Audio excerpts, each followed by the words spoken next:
Shalom, Honorable Professor Reichmann, Excellencies, ladies and gentlemen.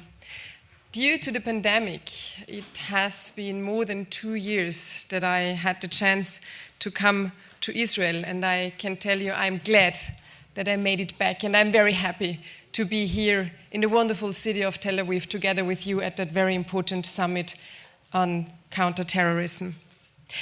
For some reason, every time I get out of the plane here in Israel, I feel like coming home. It feels like being right at the right place here in Israel. And I would like, at the outset, to thank the university, the Reichmann University, for inviting me to this very important summit, giving me the opportunity to talk about an issue that I care so much about. Ladies and gentlemen, why am I here today as Austrian Federal Minister? I'm here today because I'm concerned. I'm seriously concerned about rising anti-Semitism, not only in Austria, in Europe, and also in the world. During the COVID pandemic, we could see anti-Semitic incidents skyrocketing. And we observed rising anti-Semitic incidents when the terrorist organization Hamas attacked Israel.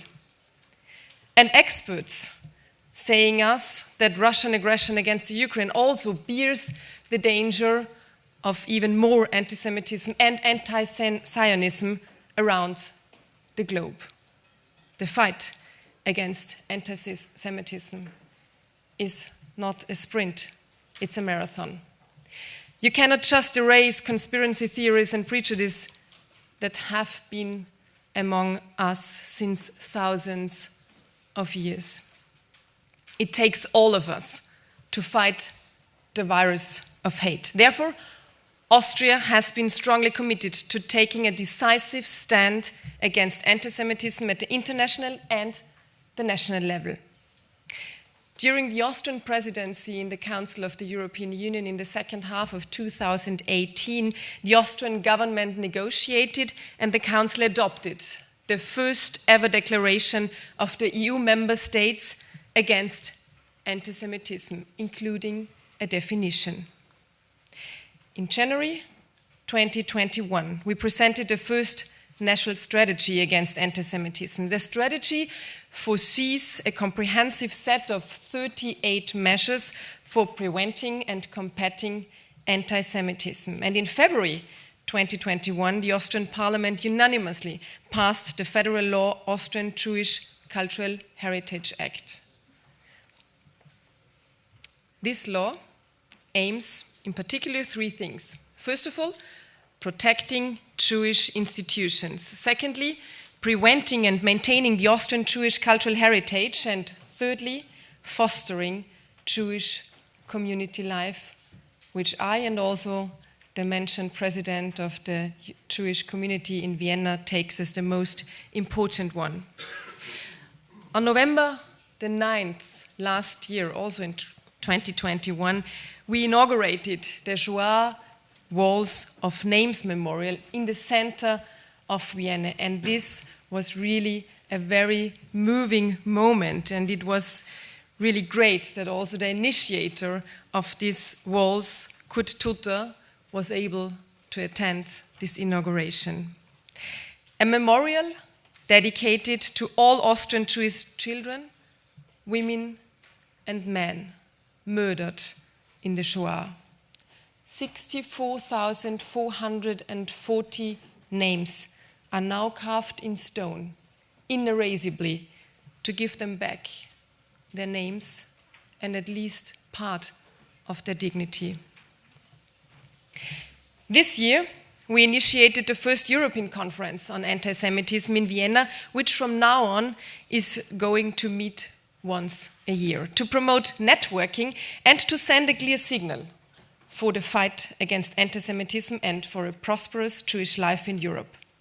And we also established a national forum against anti-Semitism, joining all major public authorities and the civil societies. Some of the stakeholders are today in my delegation.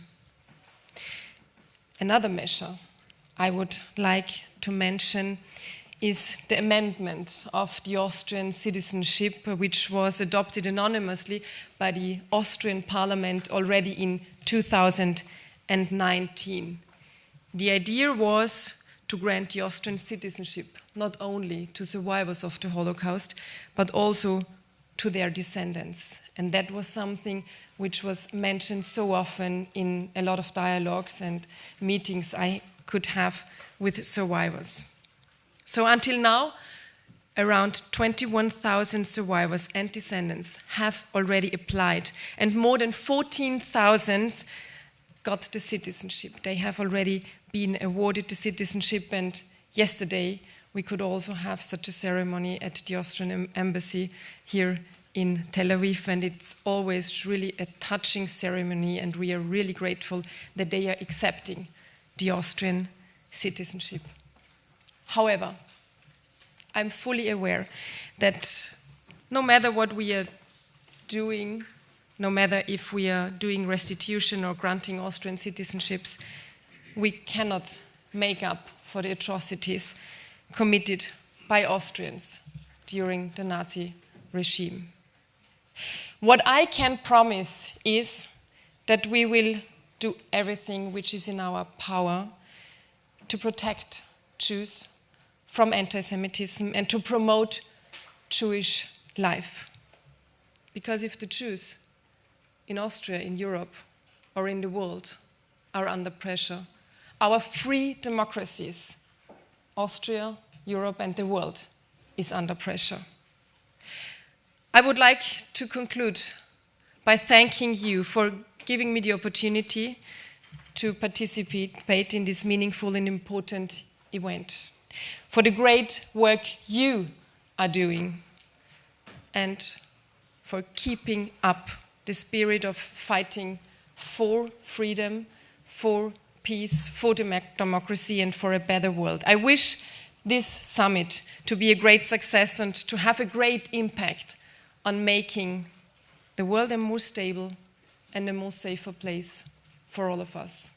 Thank you so much, and shalom.